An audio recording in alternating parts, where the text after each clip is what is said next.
Chapter 120, page 302, Awards. I liked Mr. Tishman's speech, but I have to admit I kind of zoned out a little during some of the other speeches. I tuned in again as Miss Rubin started reading off the names of the kids who'd made the high honor roll because we were supposed to stand up when our names were called. So I waited and listened for my name as she went down the list alphabetically. Reed Kingsley, Maya Markowitz, August Pullman. I stood up. Then when she finished reading off the names, she asked us all to face the audience and take a bow, and everyone applauded.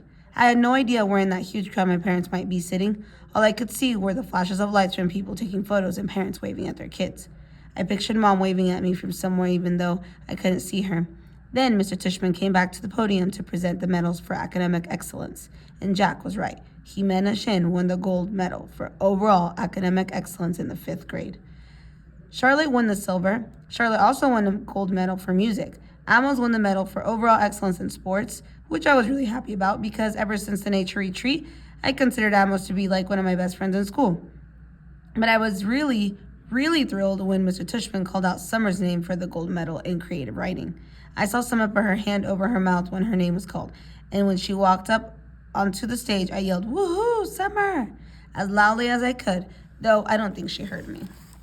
After the last name was called, all the kids who just won awards stood next to each other on stage, and Mr. Tishman said to the audience, "Ladies and gentlemen, I am very honored to present to you this year's Beecher Prep School Scholastic Achievers. Congratulations to all of you." I applauded as the kids on stage bowed. I was so happy for Summer. "The final award this morning," said Mr. Tishman after the kids on stage had to return to their seats, "is the Henry Ward Beecher Medal to honor students who have been notable or exemplary in certain areas throughout the school year. Typically, this medal has been our way of acknowledging volunteerism or service to the school."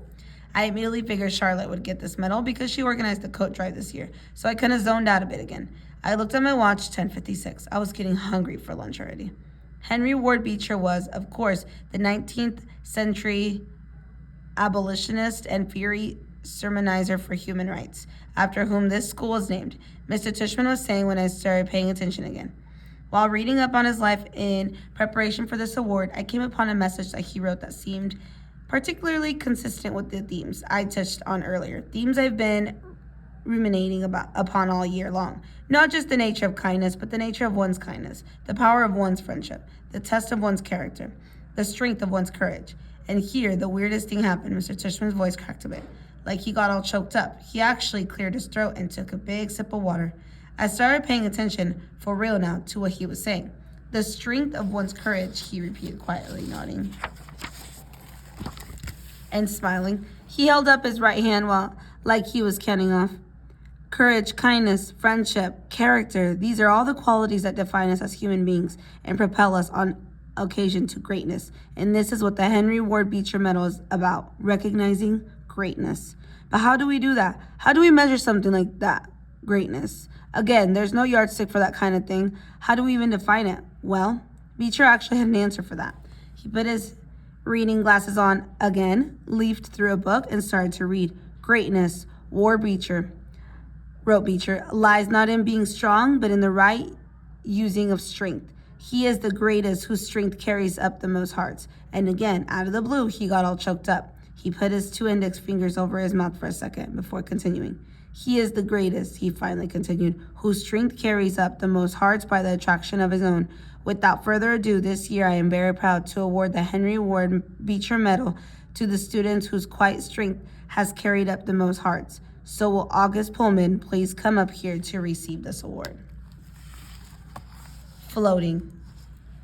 People started applauding before Mr. Tishman's words actually registered in my brain. I heard Maya, who was next to me, give a little happy scream when she heard my name, and Miles, who was on the other side of me, patted my back. "Stand up, get up," said kids all around me, and I felt lots of hands pushing me upward out of my seat, guiding me to the edge of the row, patting my back, high-fiving me. "Way to go, Augie, nice going, Augie."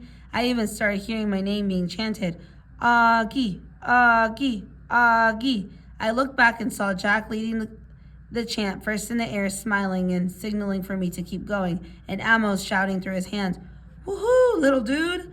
Then I saw Summer smiling as I walked past her row, and when she saw me look at her, she gave me a secret little thumbs up and mouthed a silent "cool beans" to me.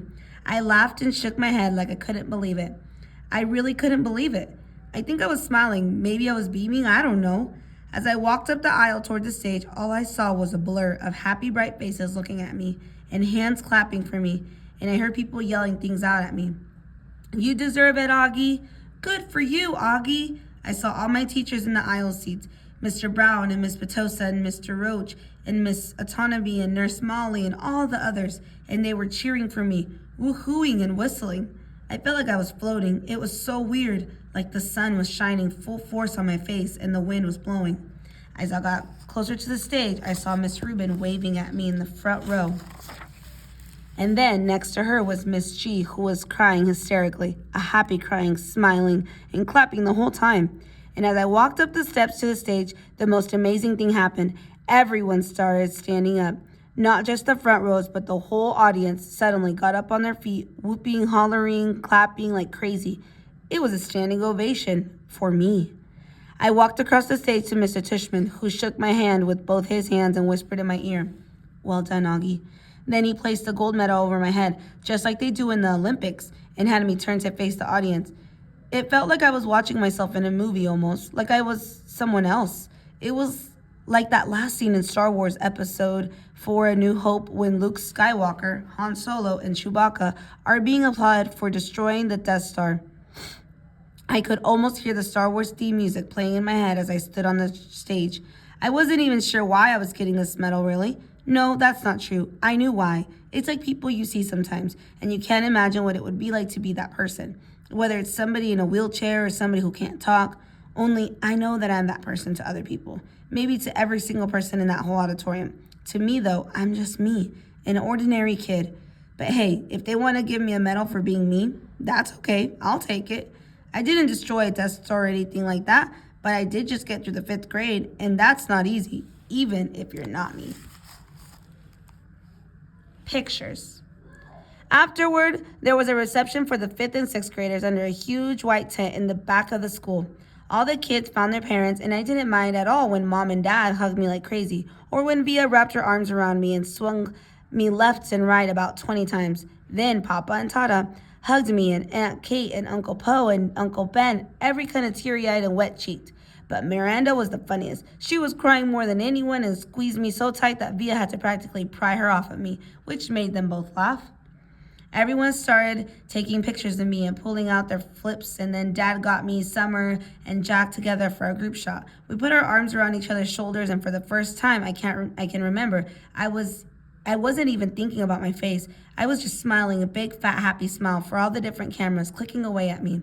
Flash, flash, click, click, smiling away as Jack's parents and Summer's mom started clicking. Then Reed and Maya came over. Flash, flash, click, click.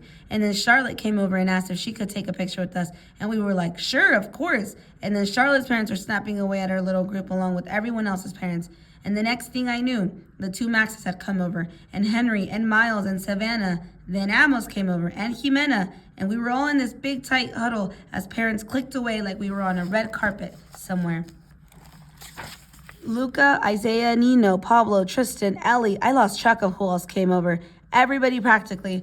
All I knew for sure is that we were all laughing and squeezing in tight against each other, and no one seemed to care if it was my face that was next to theirs or not. In fact, I don't mean to brag here, but it kind of felt like everyone wanted to get close to me. The walk home. We walked to our house for cake and ice cream after the reception. Jack and his parents and his little brother, Jamie, Summer and her mother, Uncle Poe and Aunt Kate, Uncle Ben, Tata and Papa, Justin and Via and Miranda, Mom and Dad. It was one of those great June days when the sky is completely blue and the sun is shining, but it isn't so hot that you wish you were on the beach instead. It was just a perfect day. Everyone was happy. I still felt like I was floating, the Star Wars hero music in my head. I walked with Summer and Jack, and we just couldn't stop cracking up. Everything made us laugh. We were in that giggly kind of mood where all someone has to do is look at you and you start laughing.